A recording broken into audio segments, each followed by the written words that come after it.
അമേരിക്കക്കും ഇസ്രായേലിനും അതിശക്തമായ ഭീഷണിയുമായി ഇറാന്റെ പരമോന്നത നേതാവ് മുജ്തബ ഖാംനഈ രംഗത്ത് വന്നിരിക്കുകയാണ്.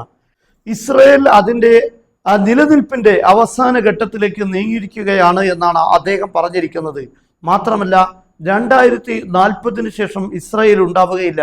ഇനി ഒരു 25 വർഷത്തിനപ്പുറം കാണാനുള്ള സാഹചര്യം ഇസ്രായേലിന് ഇല്ല എന്നുമാണ് അദ്ദേഹം പറഞ്ഞത്. ഇത് ഇറാന്റെ മുൻ നേതാക്കൾ പറഞ്ഞ അതേ പ്രസ്താവന തന്നെ ആവർത്തിക്കുകയാണ് മുജ്തബ ഖാംനഈ ഇതിലൂടെ ചെയ്തിരിക്കുന്നത്. അതോടൊപ്പം അദ്ദേഹം വളരെ പ്രധാനപ്പെട്ട മറ്റൊരു കാര്യം പറഞ്ഞിരിക്കുന്നത് അമേരിക്കയുടെ മിഡിൽ ഈസ്റ്റിലുള്ള താവളങ്ങൾക്ക് ഇനി സുരക്ഷ നൽകാൻ പ്രവിശ്യയിൽ ഒരു രാഷ്ട്രവും ഉണ്ടാവുകയില്ല എന്നാണ്.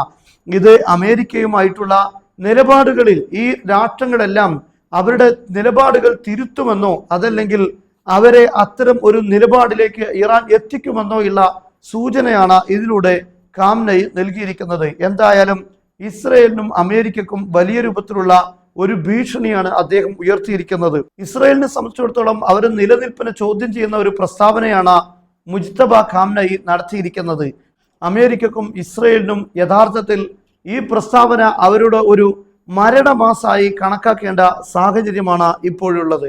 എന്തായാലും ഇറാനെതിരെ എത്രമാത്രമുള്ള സൈനിക നടപടികൾ അമേരിക്കക്കും ഇസ്രായേലിനും മുന്നോട്ട് കൊണ്ടുപോകാൻ കഴിയും, അതല്ല ഈ സൈനിക നടപടികളെല്ലാം ചെറുത്തു തോൽപ്പിക്കാൻ ഇറാന്റെ പ്രതിരോധ സംവിധാനങ്ങൾക്കും ഇറാന്റെ സൈനിക സംവിധാനങ്ങൾക്കും സാധിക്കുമോ എന്ന കാര്യങ്ങളുമാണ് ഇപ്പോൾ ലോകം നോക്കിക്കൊണ്ടിരിക്കുന്നത്.